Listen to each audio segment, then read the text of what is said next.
Air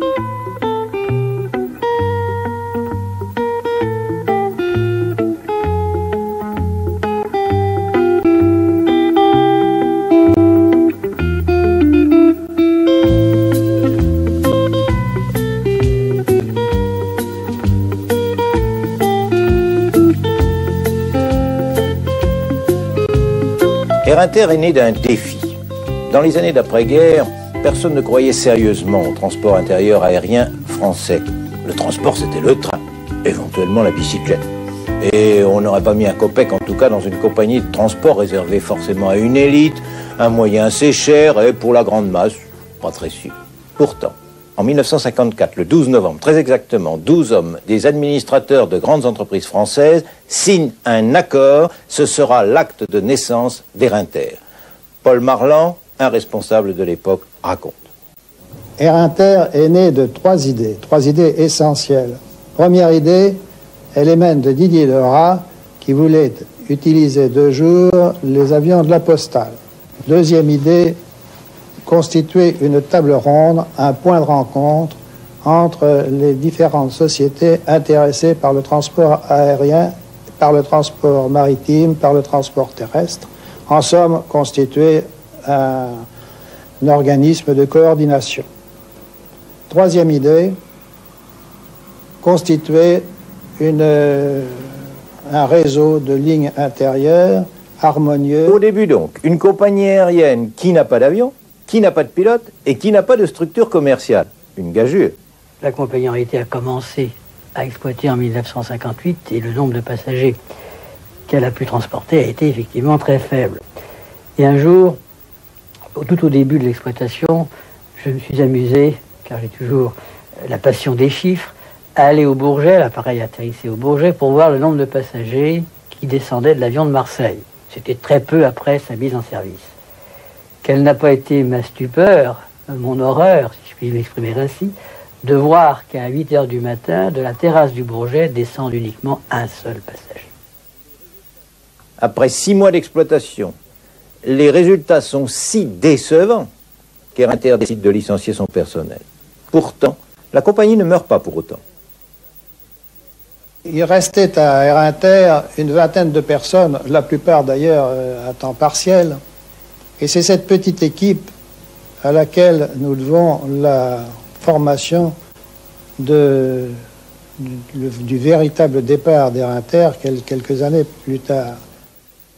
En 1959, nouveau départ, nouveau décollage. C'est l'amiral Hébrard qui est aux commandes, un ancien de l'aviation maritime. Il a pris la présidence de cette compagnie en pointillé, car Air Inter, c'est 2 lignes et encore 2 lignes saisonnières. L'amiral Hébrard va en faire un réseau. Paris-Nice, Paris-Pau, Paris-Toulouse. En 62, Air Inter compte 13 lignes permanentes. Son siège social est en plein cœur de Paris, rue de Castiglione. Les anciens se souviennent. Nous avions pour tout local 6 pièces, comme disait souvent l'amiral, notre 6 pièces au 6e étage de la rue de Castiglione, 12 rue de Castiglione. C'était 6 pièces situées dans un immeuble extrêmement vieillot. Nous étions 3 jeunes femmes à la reprise de 1960 dans un petit local qui était les sanitaires de l'appartement. Et nous avions encore toutes les traces des sanitaires dans cette pièce où nous avons vécu quelques mois tout de même ensemble. Tout ce qui se passait dans le bureau de l'amiral, qui était proche du nôtre, les éclats de voix de colère, les éclats de rire, nous étions au courant. D'ailleurs, à cette époque, nous avions un petit fanion Air Inter dans le bureau, et lorsque les éclats de voix de certains représentants de chambres de commerce venaient discuter pour l'ouverture d'une ligne, suivant les éclats de voix heureux, suivant les éclats de voix discordants, nous hissions le petit drapeau, nous le mettions en berne. Alors c'était où la ligne se faisait, où la ligne ne se faisait pas. Dans les premières années, Air Inter a frété des DC-3 et des DC-4 pour desservir les grandes métropoles de province, Strasbourg, Marseille et autres, dont un DC-3 qui arrivait de Nouméa.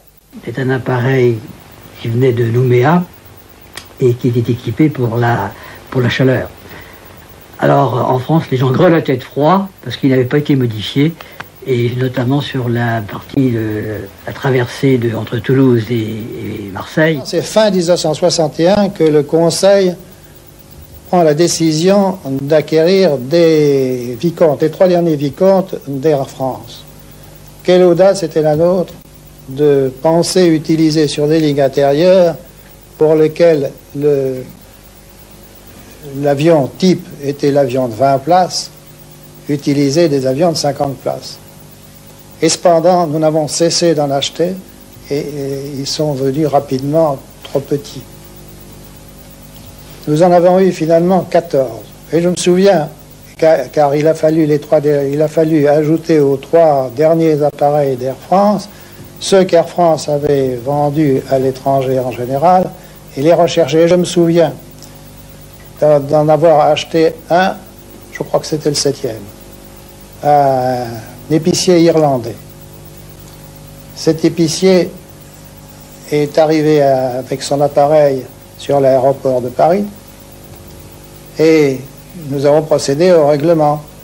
Je tenais dans la main droite mon chèque, lui tenait dans sa main droite également les documents et lui, n'ayant pas plus confiance en moi que je n'avais confiance en lui, ne voulait pas céder. C'est de telle sorte que pendant peut-être plusieurs minutes, nous sommes restés l'un et l'autre avec nos documents en main, sans vouloir les lâcher. Puis finalement, je ne sais comment, je suis resté avec les documents et lui avec son chèque, et nous avons terminé notre conversation autour d'un whisky bien écossais, celui-là.